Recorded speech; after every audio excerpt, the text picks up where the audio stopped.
Jerome Wade was 44 years old, and until that Tuesday afternoon in October, he believed his quiet, steady life was exactly what he had built it to be. He was a hospital facilities supervisor, the man who fixed things nobody upstairs noticed were broken. His wife Lydia was a hospital administrator, polished and climbing, and Jerome had never once resented her success. For 11 years he had been her foundation, reliable, overlooked, underestimated by everyone, including her. That afternoon, Jerome checked his phone on his lunch break and matched all 7 numbers on a lottery ticket he had bought every Tuesday for 12 years. $50 million. His very first thought was her face. So he ran across that hospital to show her. He reached her office. The door was partially open. He raised his hand to knock. And then he heard it. His wife's voice, breathless, unmistakable. And a man answering her. Jerome lowered his hand. He did not open that door. He turned around, walked back down the hall, and drove home in complete silence. $50 million in his chest, and a decision forming that Lydia never saw coming. She had no idea what she had just lost. Before we jump into the story, comment where in the world you are watching from, and subscribe, because tomorrow's story is one you need to hear. The fluorescent light had been flickering for exactly 7 days. Jerome Wade watched it from his usual spot in the basement mechanical room, sandwich balanced on his knee, counting the irregular pulses. 1, 2, pause, 3, 4, pause, like a broken heartbeat. No one from administration had mentioned it yet, which didn't surprise him. People upstairs rarely noticed things until they stopped working completely. He took another bite of his turkey and Swiss, methodically chewing while studying the light fixture. The basement mechanical room wasn't much. Concrete walls, pipes running along the ceiling like metal veins, the steady hum of machinery. But it had been his lunch spot for the past 11 years. Something about the solitude felt right. Down here, he could think. His radio crackled. "Wade, you copy." It was Marcus from his crew. "Go ahead," Jerome responded, his voice carrying the same steady calm it always did. "Got a backed-up sink in the East Wing cafeteria. Nothing urgent. I'll handle it after lunch. Tell them 30 minutes. Copy that, boss." Jerome stood, brushing crumbs from his Navy maintenance uniform. The flickering light caught his attention again. He could fix it now. It would take less than 10 minutes. But technically, it wasn't on today's work order. Nobody had complained. Still, the irregular pattern nagged at him. With a quiet sigh, he retrieved his tools and stepladder. Some things you did because they needed doing, not because anyone asked. That had always been his way. As he worked, his thoughts drifted to Lydia. 8 months into her new position as Director of Administrative Operations, and sometimes it felt like they were speaking different languages. The promotion had changed things, not dramatically, but in small ways that added up. Fewer shared dinners, less conversation, more nights when she worked late, coming home after he was already in bed. He understood pressure. He did. But lately, it felt like more than that. The ballast needed replacing. Jerome's hands moved with practiced efficiency, muscle memory from countless similar repairs. He thought about this morning, Lydia rushing out the door, travel mug in hand, barely a goodbye. He told himself it was temporary, just until she settled into the new role. They'd find their rhythm again. The light hummed to life, steady and clear. Jerome allowed himself a small smile of satisfaction as he packed up his tools. He checked his watch, still 15 minutes left in his lunch break. Enough time to check the lottery numbers from last night's drawing. It was his Tuesday ritual. Same 7 numbers every week for the past 12 years. His mother's birthday. His and Lydia's anniversary date, the year Detroit won the championship. He pulled out his phone, navigating to the lottery website with familiar taps. The numbers appeared on screen. 07, 13, 19, 24, 31, 42, 55. Jerome stared at the screen, blinked, checked his ticket, looked back at the screen. All 7 numbers matched. The basement seemed to tilt slightly. He gripped the edge of his stepladder, steadying himself. The Michigan mega jackpot. $50 million. After taxes and taking the lump sum, about $28.4 million. His first coherent thought wasn't about the money. It was Lydia's face. He could picture it so clearly. The way her eyes would widen, that surprised laugh she used to have. When was the last time he'd surprised her? Really surprised her? With hands that were surprisingly steady, Jerome called the lottery commission. The woman who answered was professional, efficient. She verified his numbers, confirmed the win, advised him he had 180 days to claim, suggested he seek legal counsel before going public. Jerome thanked her politely, ended the call, sat in perfect stillness beneath the now steady light. He should wait. Should talk to a lawyer first. Should make a plan. But something in him couldn't wait. He needed to see Lydia's face. Needed to give her something that would crack through the professional shell she'd built these past months. Needed to remind her of who they were before titles and promotions and late nights at the office. He completed his afternoon rounds with methodical precision. Fixed the cafeteria sink, helped Marcus troubleshoot a faulty air handler, answered 3 maintenance calls, all while carrying $28 million in his pocket. At 5:15, he took the elevator to the administrative floor. His work boots squeaked slightly on the polished tiles, a sound that always made him feel slightly out of place up here. But today was different. Today, everything was different. He turned down the familiar hallway toward Lydia's office, anticipation building with each step. Her assistant's desk was empty. Brianna usually left at 5. The outer office lights were dimmed. Jerome's footsteps echoed softly in the administrative wing's hallway. The cleaning crew hadn't come through yet. Their cart stood abandoned near the water fountain, the smell of disinfectant hanging in the air. He adjusted his collar, suddenly aware of the work dust on his uniform. But it didn't matter now, did it? 28 million had a way of making everything else seem small. He'd rehearsed the words on his way up. Lydia, remember those Tuesday tickets? Simple, direct. He could already picture her expression changing as understanding dawned. Maybe she'd laugh that old laugh, the one from their early days, before promotions and pressure and growing silence across dinner tables. The lottery ticket felt warm in his pocket, like it was alive with possibility. He touched it briefly, reassuring himself it was real. All those years of the same numbers, his mother's birthday, their anniversary, the year Detroit showed the world what it could do. The administrative wing was different at this hour.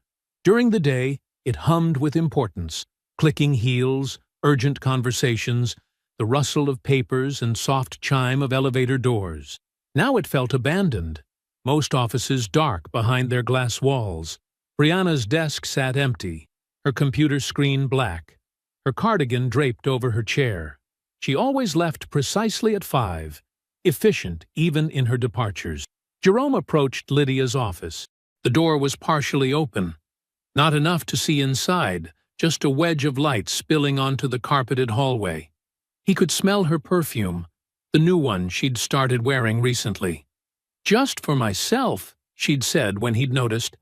His hand rose to knock. Then he heard her voice. The sound stopped his knuckles an inch from the wood. Not her words. Her sound. A specific kind of breath catching that he knew from 11 years of marriage.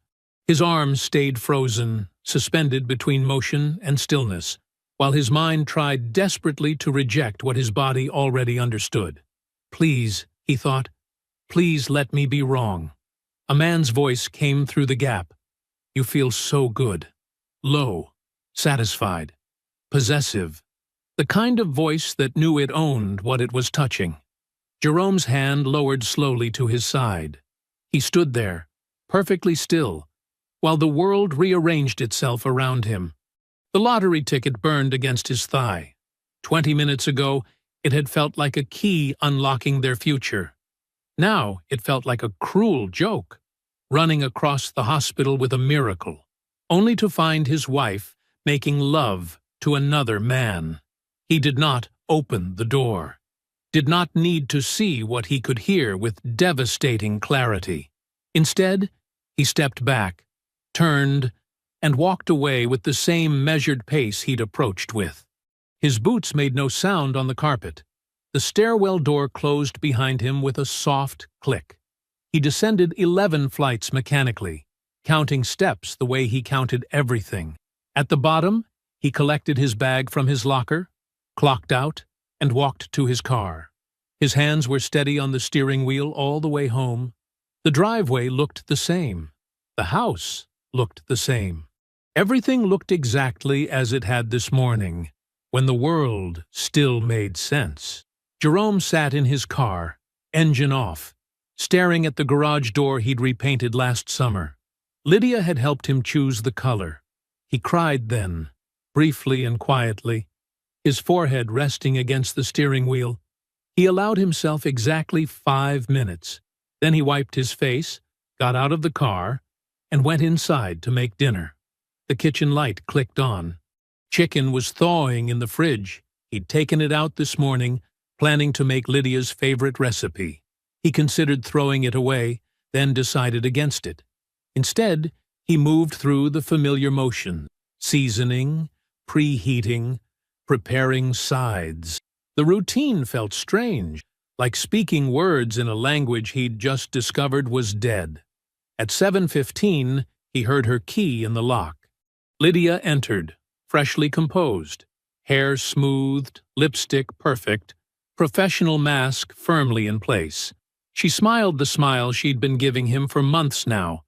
The one he suddenly understood was crafted from guilt rather than distance. "How was your day?" she asked, setting down her purse. "Fine," he said, and his voice sounded normal. "Dinner's ready." They ate. She commented on the chicken. He nodded. After dinner, she settled on the couch with her tablet, the blue light reflecting off her glasses. Jerome sat in his chair and held a book he wasn't reading, watching the words blur on the page. When they went to bed, Lydia fell asleep quickly, her breathing evening out into familiar patterns. Jerome lay awake beside her, staring at the ceiling, feeling the lottery ticket in his nightstand drawer like a living thing. He did not sleep. In the darkness of their bedroom, Jerome listened to Lydia's steady breathing beside him. The clock on his nightstand showed 1:17 a.m. in harsh red numbers. He hadn't moved in hours, afraid that any shift might wake her, might force him to pretend everything was normal for even one more minute. His mind worked methodically through the past 2 years, assembling pieces of a puzzle he hadn't known he was solving. The Chicago Healthcare Conference 14 months ago. She'd taken an extra day, claimed she wanted to visit the Art Institute. "Just for myself," she'd said, the same words she'd used about the new perfume 6 months later. Chanel something. He'd noticed it because it was different from the vanilla scent she'd worn since they'd met. The late evenings started gradually, first once a week, then twice, always with perfect explanations, budget meetings, staff reviews, system upgrades that could only happen after hours. He'd made dinner those nights anyway, wrapped her portion in foil, left it warming in the oven. Sometimes it was still there in the morning. 2:03 a.m. Jerome remembered the family cookout last summer, how Lydia had stepped away to take a call. He'd thought nothing of it then. Now he wondered if that was when Aunt Patricia had overheard whatever made her face tighten whenever Lydia's name came up these past months. The contempt had been so subtle at first. Little comments about his uniform, about the hospital hierarchy, about ambition. He'd absorbed them, thinking she was just stressed about her promotion. Now he understood. She'd needed him to be less than he was. Her guilt had required his diminishment to justify what she was doing. 3:22 a.m. He traced back through bank statements in his head. Joint accounts, shared credit cards, retirement funds they'd built together over 11 years. The lottery ticket in his nightstand drawer felt like a time bomb. 28 million reasons to move carefully. The legal implications started arranging themselves like parts in a mechanical system. Michigan was an equitable distribution state. He remembered that from when his cousin got divorced. Without proper protection, without documentation, without a clear strategy. 4:30 a.m. Two decisions crystallized with absolute clarity. He would not confront Lydia yet, and he would not claim that ticket while she was still legally his wife. He needed a lawyer. He needed someone who understood both family and strategy. He needed Aunt Patricia. Jerome reached for his phone, moving slowly to avoid disturbing Lydia. He typed 3 words, "I need you." 11 minutes later, he counted them. His phone vibrated. He slipped out of bed and into the hallway before answering. "Jerome?" Patricia's voice was alert despite the hour. "What's wrong?" He told her everything. The lottery numbers, the walk to Lydia's office, what he heard through the door, the dinner he made afterward. His voice stayed steady, factual, like reporting a maintenance issue. Patricia listened without interrupting. When he finished, she was quiet for a long moment. Then, "How much did you win?" 28.4 million, after taxes." Another pause. When Patricia spoke again, her voice had the precise tone he remembered from childhood emergencies. Calm, clear, brooking no argument. "Listen to me very carefully. Don't touch that money. Don't say one word to her. Meet me at 8 a.m. I know a law firm. Do you understand me?" "Yes, ma'am." "Good boy. Now get some sleep." Jerome didn't sleep. He showered at 5:30, before Lydia's alarm. The water pressure was low, something he'd been meaning to fix. The normalcy of noticing it almost broke him. He left for work early, the same time he always did. The hospital's morning shift was starting. Nurses ending their nights, doctors beginning their rounds, custodial staff finishing up. Jerome nodded to familiar faces, his expression giving away nothing. In the maintenance office, he reviewed work orders, assigned tasks to his crew, and began his own rounds. Check the boiler pressure, test the backup generators, replace fluorescent tubes in the pediatric wing. His hands remained steady, his movements efficient. No one looking at him would have known he was carrying $28 million and the wreckage of his marriage inside his chest. He was just Jerome Wade, facilities supervisor, doing his job. The same way he had every morning for 11 years, just another Tuesday, except for everything. Jerome pulled into the parking lot of Aldridge & Bow at 7:55 a.m. The building was red brick, 3 stories tall, with brass letters mounted above the entrance. Aunt Patricia was already waiting, her silver Camry parked in the visitors section. She stepped out as he approached, wearing the navy suit she'd worn to his wedding. "You look tired," she said, pulling him into a brief hug. "Didn't sleep." "Wouldn't expect you to." She straightened his collar, a habit from when he was young. "Ready?" The lobby was quiet, walls lined with legal texts and framed credentials. A young receptionist directed them to the 3rd floor. Raymond Aldridge's office had a view of downtown Detroit, though the blinds were partially drawn against the morning sun. Aldridge himself stood as they entered, tall, trim, with gray at his temples, and reading glasses hanging from his neck on a chain. His handshake was firm, assessing. "Mrs. Wade, Mr. Wade, please, sit." "Just Mr. Wade," Jerome said quietly. "That's why we're here." Aldridge nodded once, retrieving a legal pad. "Tell me everything." Jerome did, his voice steady. The lottery ticket, the office door, the distance that suddenly made sense. Aldridge took notes, his expression neutral. When Jerome finished, the lawyer removed his glasses and placed them carefully on his desk. "Michigan is an equitable distribution state," he began.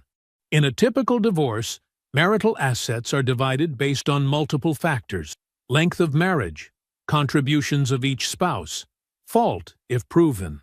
Lottery winnings obtained during marriage are generally considered marital property.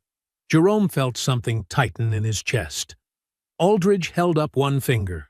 However, if the funds are kept completely separate, never commingled with marital assets, and if we can establish that the marriage was effectively over when you won, we have grounds to protect those funds. But we need documentation, evidence of the affair, timeline of marital breakdown, proof that this wasn't just a momentary indiscretion, but a sustained betrayal. How long? Jerome asked. To build the case properly? 60 days minimum? We gather evidence, establish pattern, document everything, then we file. Aldridge leaned forward. Can you be patient that long? Jerome thought of 11 years of Tuesday tickets, of dinners left warming in the oven, of fixing things nobody noticed needed fixing. I've been patient my whole life. 60 days is nothing. Something like approval flickered across Aldridge's face. They spent the next hour discussing retainer fees, documentation requirements, and strategic timing. Jerome signed the engagement letter. He did not sign anything related to the lottery. After leaving Aldridge's office, Jerome drove to Comerica Bank and opened a new individual account. The teller was efficient, professional. Just another Tuesday transaction. No one knew he would soon be transferring millions through this simple checking account. Aunt Patricia insisted on lunch afterward. They found a quiet booth at a diner they'd gone to when Jerome was young. She waited until their coffee arrived before speaking. "There's something I need to tell you," she said, stirring cream into her cup. "Something I should have told you months ago." Jerome set his coffee down. Waited. "At the family cookout last summer. July. You remember?" He nodded. "Lydia took a phone call. Stepped away from the grill area. I was sitting behind the garage, reading. She didn't see me." Patricia's hands tightened around her cup. "I heard her say, clear as day, I can't talk right now. I'm with his family. Not the family, or Jerome's family, his family. Like we were something separate from her." Jerome felt the timeline in his head shift again. 10 months. At least 10 months. I told myself I must have misheard. That maybe she was talking about work, or... Patricia shook her head. "I've been carrying that. I should have said something then. I'm sorry, Jerome." He reached across the table, covered her hand with his. "Not your fault, Aunt Pat. Still, you deserve to know. I know now." He squeezed her hand once, then let go. "That's what matters." That evening, Jerome cooked chicken and rice, the same meal he'd made 100 times before. Lydia sat across from him, talking about her day, about office politics, about plans for the weekend. He watched her speak, really looked at her, and saw what he hadn't let himself see for months, the careful performance of normalcy. The way she filled silence with words that meant nothing. 10 months, maybe more. He passed her the salt when she asked, answered her questions about work, cleaned the kitchen afterward, said nothing about Aldridge and Beau, about Patricia's revelation, about the new bank account, about any of it. Just another Tuesday dinner, except for everything he now knew. Jerome moved through his morning rounds with mechanical precision, checking systems and fixing issues that most people would never notice existed. The basement's newly repaired fluorescent light buzzed steadily overhead as he reviewed maintenance logs. Everything looked normal. Everything felt different. His tool belt hung familiar against his hip as he walked the hospital corridors. He'd traversed these halls thousands of times, but now his eyes caught details they'd previously passed over. Security camera placements, badge reader locations, the exact layout of the administrative wing's parking section. He wasn't just maintaining anymore, he was mapping. In the maintenance break room, he organized his toolbox with deliberate care. The morning crew filtered in and out, nodding hellos, respecting the quiet focus they'd come to expect from him. Jerome checked his watch. 10:15 a.m. Phyllis would be doing her mid-morning inspection of the East Wing mechanical systems. He'd known Phyllis Okafor for 6 years. She'd started in facilities maintenance the same month his father passed away. He remembered because she'd left a coffee on his desk that first week back. Said nothing about it, just nodded when he caught her eye later. That was Phyllis, observant, precise, and sparing with her words in a way that made the ones she chose matter more. Jerome found her in the East Wing mechanical room, clipboard in hand, methodically checking gauge readings. She didn't look up when he entered, finishing her current notation before acknowledging his presence. "How are the readings?" he asked, moving to check a nearby pressure valve.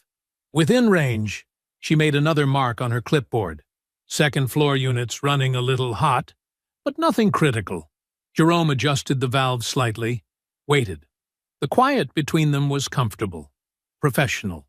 Finally, he spoke again, his voice careful and even. "Phyllis, I need to ask you something."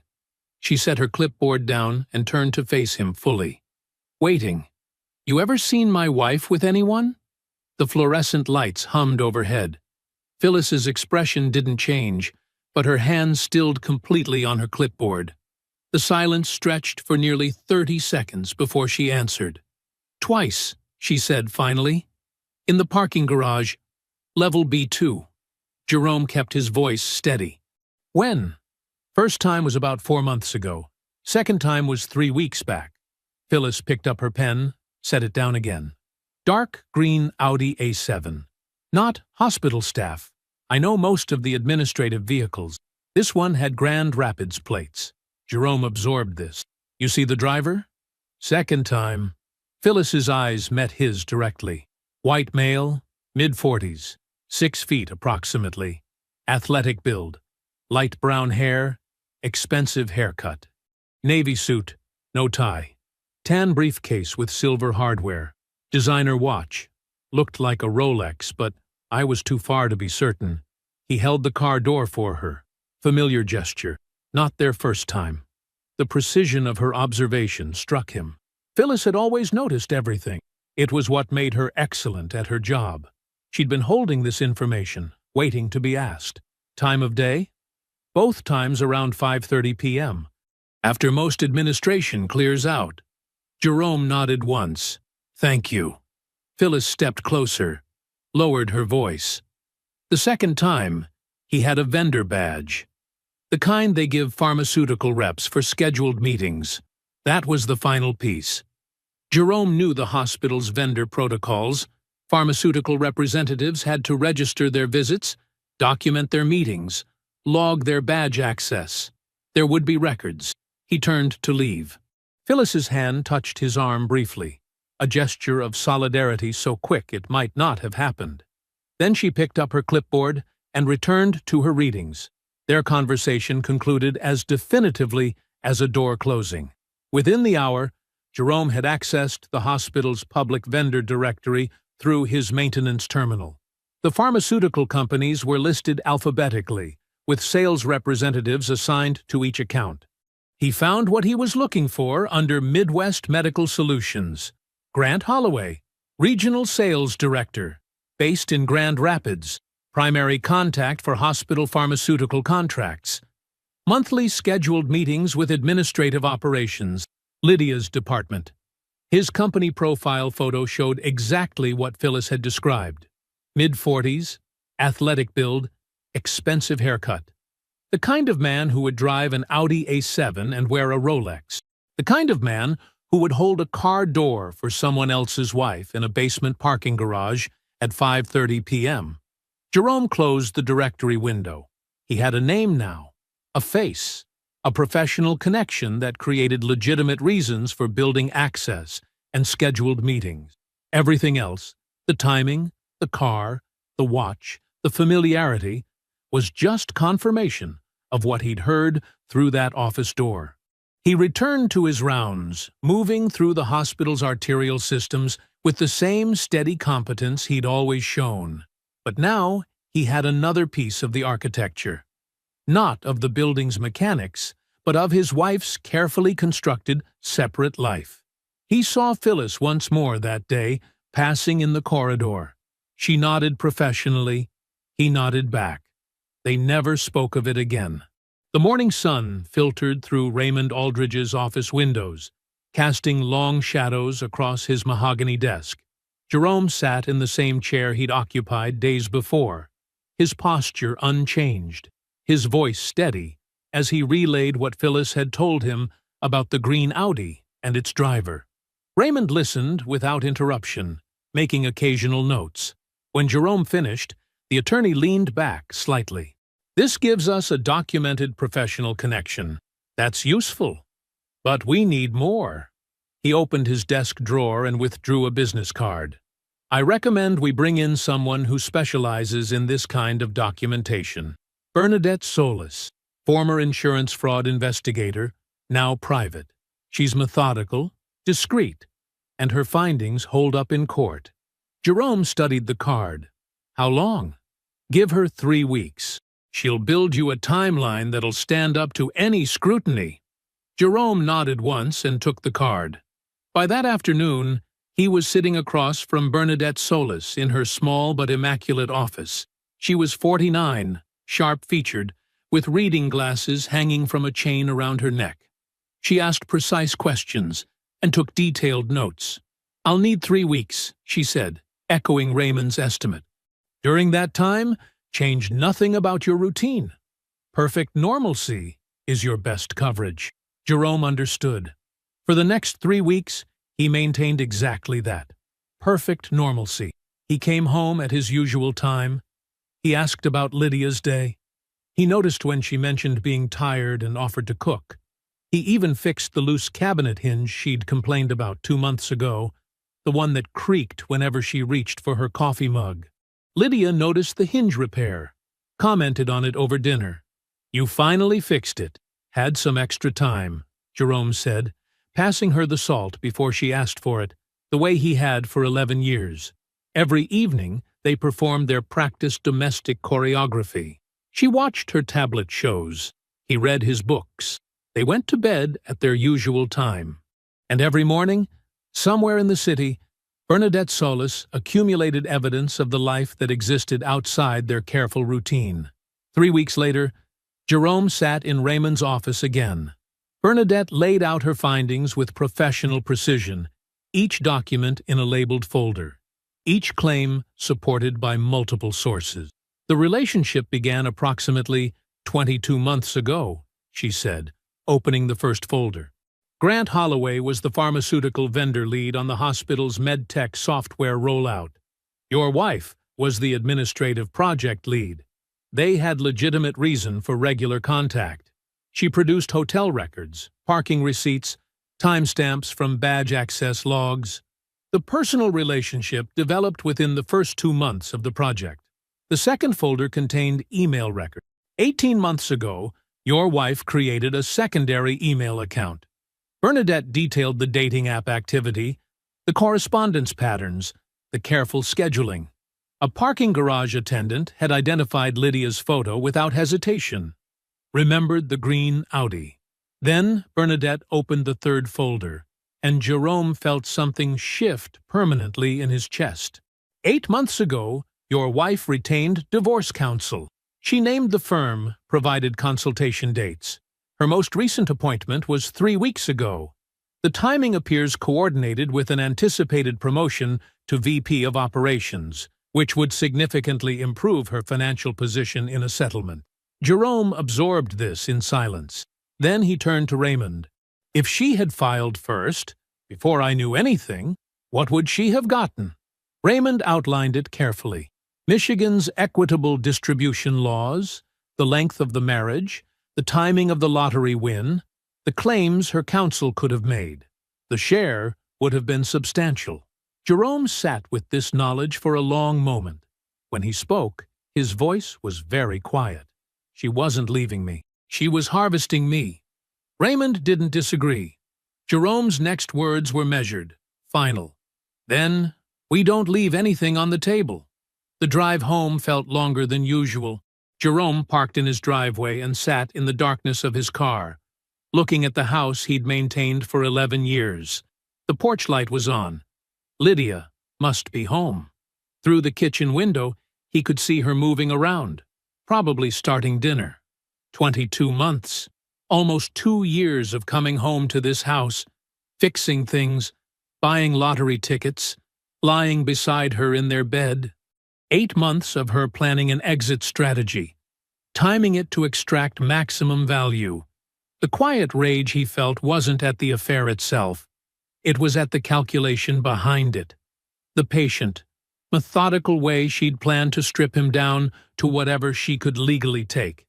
He sat in the car until his breathing steadied. Then he got out, walked up the familiar path, and entered his house to make dinner as usual. Because tonight, like every night for the past 3 weeks, was about perfect normalcy. The only difference was that now he knew exactly what that normalcy was costing him, and exactly what he intended to do about it. The morning light barely touched the Detroit skyline as Jerome entered Raymond's office. The past 3 weeks had crystallized everything. Now it was time to move. Raymond had the trust documents prepared, laid out precisely on his mahogany desk. "The Wade Family Trust," he explained, tapping the first page. "We've structured it to establish the clearest possible separation between your lottery winnings and any marital assets." Jerome studied the document carefully. "Aunt Patricia as primary trustee?" "Yes. Her background as a paralegal makes her ideal. She understands the legal implications, and her testimony about the cookout phone call helps establish the timeline of marital breakdown. We've also listed your brother Dion as secondary trustee." Jerome nodded. Dion had always been his most reliable support, even if they didn't talk as much as they should. His brother ran a small contracting business, struggling to keep crews working through Detroit's unpredictable construction seasons. "Once we file these papers," Raymond continued, "the Lottery Commission will process the claim through the trust. The funds will never touch any account connected to you and Lydia jointly. That's crucial." Jerome signed where indicated, his signature as steady as always. Raymond had already coordinated with the Lottery Commission. They would process everything within 48 hours. The money would exist entirely separate from the life Lydia thought she was managing. That afternoon, Jerome drove to Dion's work site, a small renovation job on the east side. His younger brother was supervising 2 workers, his truck parked at an angle that screamed temporary workspace. No permanent office, no real base of operations. "Need a minute?" Jerome said when Dion looked up. They walked to the truck, out of earshot. Jerome told him everything, the lottery win, the affair, the trust, all of it. Dion listened without interruption, his face going through a rapid sequence of emotions before settling into something solid.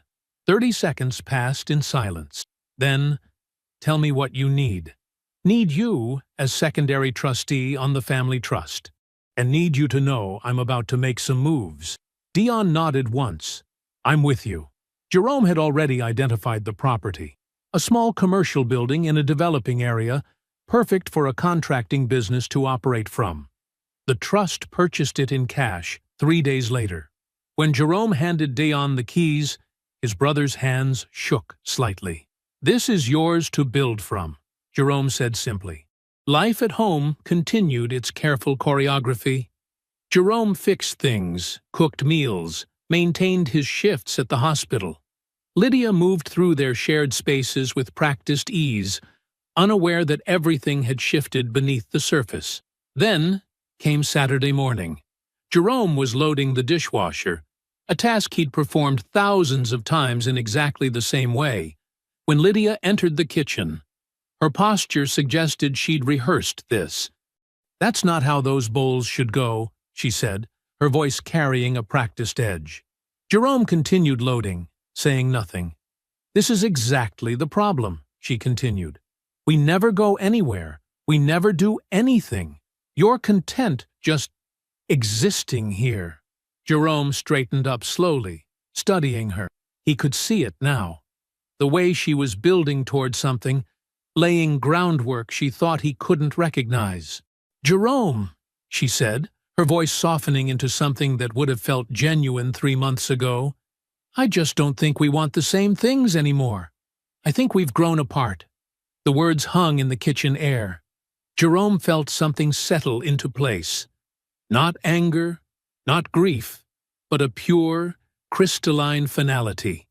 She was finally making her move, trying to guide him toward the door she'd been preparing to open for 8 months. "Is there something specific you want to say to me, Lydia?" His voice was calm, steady. She faltered slightly, unprepared for direct confrontation. "No, I'm tired."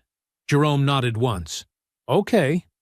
He closed the dishwasher and walked toward the garage, his usual Saturday refuge. His phone vibrated in his pocket. Raymond's message was simple. "Documents are ready. Whenever you're ready." Jerome sat on his workbench, the phone heavy in his hand. 60 days of careful documentation. 60 days of maintaining perfect normalcy while building an unassailable legal position. 60 days of watching Lydia perform the role of his wife while planning to strip him down to whatever she could legally claim.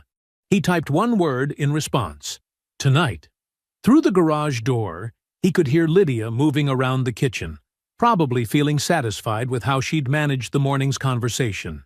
She had no idea that her carefully planned exit strategy had just accelerated into something entirely beyond her control.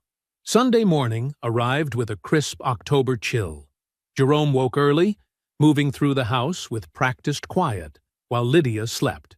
He picked up his phone and dialed Walter Chambers' number, knowing the retired postal worker would already be awake, probably reading his Sunday paper. "Walter? Good morning. Listen, I wanted to invite you and Gloria over for dinner tonight. Got something important to share with the family." There was warmth in Walter's voice. There always had been. "Everything all right, son? Just want everyone together. Around 6? After hanging up, Jerome called Dion and Patricia separately, keeping his voice low. Each conversation was brief, purposeful. When Lydia finally came downstairs, he was already preparing dinner ingredients. "My parents?" Lydia's confusion was evident. "Tonight? Thought it would be nice. Dion and Patricia are coming too." She studied him, trying to read something in his movements. "I have some work to catch up on." "It's important," Jerome said simply, continuing to chop vegetables. 6 o'clock. Throughout the afternoon, Jerome moved through the kitchen with methodical precision. A pot roast, Gloria's favorite. Fresh rolls, green beans with almonds, sweet potato pie cooling on the counter. The familiar rhythms of cooking settled him, gave his hands something to do, while his mind stayed focused on what was coming. Dion arrived first, carrying a bottle of wine. His eyes met Jerome's briefly. Steady, ready. Patricia followed shortly after, her presence filling the living room with its usual quiet authority. When Walter and Gloria arrived, Gloria immediately moved to hug Jerome, commenting on how wonderful everything smelled. They gathered around the dining room table, the same table where they'd shared countless Sunday dinners before, when everything was simpler. Jerome had set it carefully. His grandmother's tablecloth, the good plates, water glasses filled precisely 3/4 full. The conversation flowed naturally at first. Walter asked about the hospital's new wing construction. Gloria praised the tenderness of the pot roast. Dion and Patricia maintained perfect composure, contributing just enough to keep things moving. Lydia participated cautiously, watching Jerome with growing uncertainty. After the plates were cleared and dessert was served, Jerome stood. The room quieted immediately. He looked at each face around the table. The people who had been part of his life for 11 years, who had no idea how completely everything was about to change. "I want to thank everyone for coming tonight," he began, his voice steady. "I have 2 things to share." He paused, letting the moment settle. 6 weeks ago, I won the Michigan mega jackpot. After taxes, the lump sum comes to $28.4 million. The silence was absolute. Gloria's hand found Walter's arm. Dion kept his expression carefully neutral. Patricia watched Lydia, who had gone completely still. "The second thing," Jerome continued, reaching into his jacket, is that I've filed for divorce." He placed the papers on the table. Lydia stared at them, recognition dawning. She'd been served at her office that afternoon, but hadn't returned to collect them. "I know about Grant Holloway," Jerome said, his voice level. "I know it's been almost 2 years. I know you hired an attorney 8 months ago. I know you had a plan. I just had a different one." The color drained from Lydia's face. Walter Chambers set his fork down with deliberate care, the small sound impossibly loud in the frozen room. "I'm not doing this with you tonight, Lydia," Jerome continued as she opened her mouth to speak. "Tonight was for your parents, who deserve to hear the truth from me directly, because they've been kind to me for 11 years, and they didn't know what you were doing either." He turned to face Lydia fully, his voice remaining calm, but carrying an absolute finality. "I want you to understand something. I ran across this hospital to show you something beautiful. I know what I heard. I know what I walked away from that door with. And I want you to know, from this moment forward, not $1 of what I built, what I saved, what I won, and what I will ever earn belongs to you. That's not anger. That's just the truth of what you made this." Jerome folded his napkin carefully, placed it beside his plate. He turned to Gloria, who had tears streaming down her face. "Thank you for always being kind to me." He extended his hand to Walter, who gripped it firmly, his eyes never leaving his daughter's face. Walter's stare at Lydia held the weight of every value he'd tried to instill, every expectation she'd betrayed. Gloria's soft weeping filled the silence, and Lydia, who had managed perceptions and narratives and truths for 22 months, sat motionless, stripped of every story she'd constructed, facing the undiluted consequences of choices she never expected to explain in this room, at this table, with these witnesses. The evening after the Sunday dinner, Jerome sat in his favorite chair in the living room, waiting. The house felt different now, every familiar surface holding the weight of what had been said at that dining room table, what could no longer be unsaid. When Lydia came down the stairs, she moved like someone approaching a witness stand. "Sit," Jerome said quietly. Not a command, just a statement. She sat on the couch across from him, her hands folded tightly in her lap. The polished professional facade she wore at work had cracked, revealing something raw and uncertain beneath. "I have 2 questions," Jerome said. "After that, Raymond's office handles everything." Lydia nodded, a small, jerky motion. "When did you stop believing in us?" The directness of the question seemed to catch her off guard. She opened her mouth, closed it, then tried again. 3 years ago," she said finally. Her voice was barely above a whisper. "Why didn't you just leave then?" "I didn't know how." She twisted her wedding ring, the one Jerome had saved for 6 months to buy. "Everything was so established. Our families, our routines, our life. I felt trapped by all the pieces of it." Jerome absorbed this, his face unchanged. "And was any of it real at the end?" Lydia's eyes filled with tears, the first genuine emotion he'd seen from her in months. "Grant made me feel like the version of myself I wanted to be. Ambitious, moving up, going places. And I made you feel safe," she whispered. "You made me feel safe. Until safe started feeling like settling." Jerome nodded slowly. "You could have just left, Lydia. That's all you had to do. Just leave. Tell me the truth and go. Instead, you made me live inside a lie for almost 2 years while you built your exit strategy. You let me keep fixing things, keep making dinner, keep believing, while you planned exactly how to take as much as you could when you were ready." He leaned forward slightly. "The lottery ticket was mine. 12 years of Tuesday tickets. It was always mine. Just like this house was mine. My work, my maintenance, my repairs. You didn't build anything here except a strategy for taking half of it." Lydia started to speak, but Jerome held up his hand. "Raymond Aldridge's office will be in touch with your attorney. That's all we have left to say to each other." He stood up and walked out of the room, leaving her alone on the couch with the ruins of 11 years surrounding her. The next morning, Raymond's call came early. Her attorney is taking an aggressive position on the lottery funds, arguing their marital property regardless of when you claimed them. And we have something we've been holding back. During the investigation, Bernadette documented email correspondence between Lydia and Grant. They explicitly discussed your finances, specifically strategies to ensure you received minimal assets in the divorce she was planning.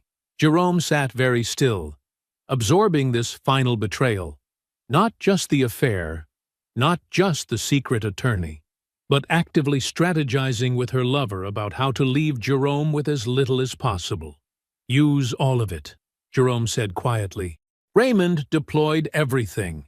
The 22-month affair timeline, Lydia's pre-existing divorce attorney, the email correspondence proving conspiracy to minimize Jerome's assets, and the clean trust documentation showing the lottery funds were never commingled with marital property. He filed a formal dissipation claim, arguing that Lydia's conduct, including the affair and the coordinated financial planning with Grant, constituted actionable waste of the marital estate. The documentation was comprehensive, irrefutable, and devastating. 48 hours passed in tense silence. Then Raymond called again. Lydia's attorney had advised her to settle. The terms were absolute. Lydia would receive nothing from the lottery, nothing from the house, nothing from 11 years of marital equity. She would walk away with only her personal accounts, her car, and her salary. "She's signed," Raymond said simply. Jerome nodded, though Raymond couldn't see it. "Thank you," he said, and hung up. A gentle October breeze swept across Jerome's new porch, carrying the crisp scent of fallen leaves. He sat in a handmade wooden chair, watching the neighborhood he'd grown up seeing only from bus windows and careful distance. The houses here had always represented something just out of reach, not mansions, but solid homes where people built lives with room to grow. Now, on a Tuesday afternoon, he belonged here, not because of the lottery, though that had opened the door, but because he'd finally learned to value what he'd always been worth. He checked his watch out of habit, remembering all those Tuesday lunch breaks. For 12 years, he'd bought his ticket like clockwork, finding something private and hopeful in that small ritual.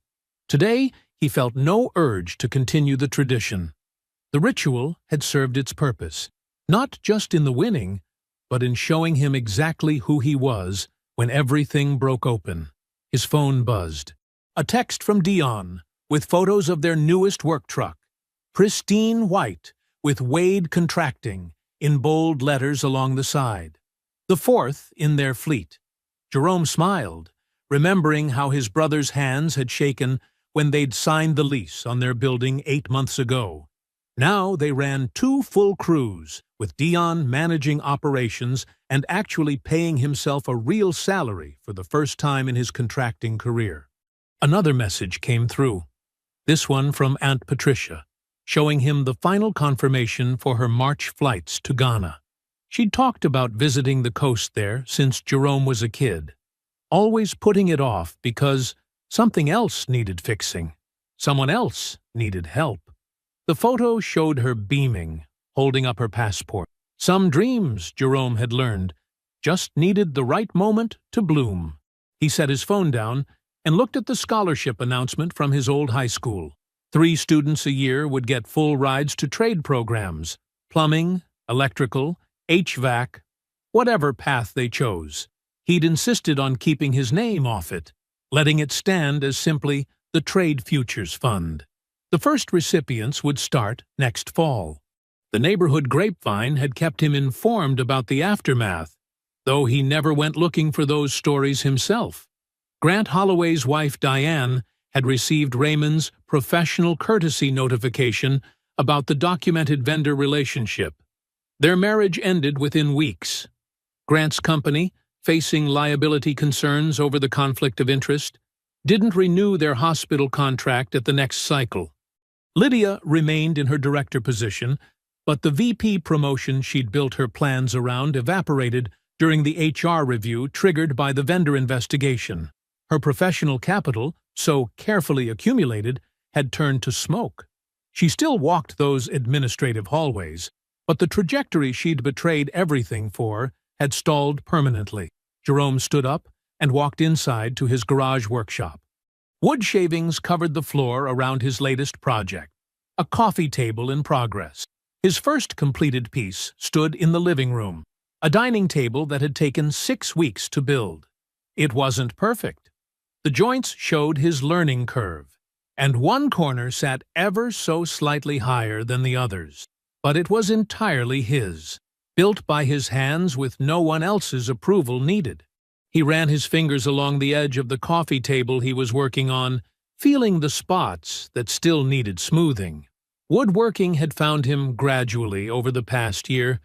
Something about the patience of it, the way wood told you exactly what it was and wasn't willing to be. His phone buzzed again. Renee, asking if he was still up for dinner tomorrow. They'd met through a neighborhood association meeting 3 months ago. She ran a small bookkeeping business and had laughed genuinely at his dry observation about the treasurer's report. She thought he was funny, which still surprised him sometimes. They were taking things slowly, carefully, with the wisdom of people who knew both the value and the cost of building something real. Jerome traced a knot in the wood, feeling its natural interruption of the grain. He'd spent 44 years being the man who fixed things quietly and expected nothing back. That hadn't been wrong, exactly, but he'd learned something essential in the past year. Patience alone couldn't protect you from someone who had already decided to waste it. All the quiet competence in the world wouldn't save you if you let others set your price. He picked up his sander, considering the next step in shaping this table. He knew his worth now, down to the last decimal place. He was done letting anyone else appraise him.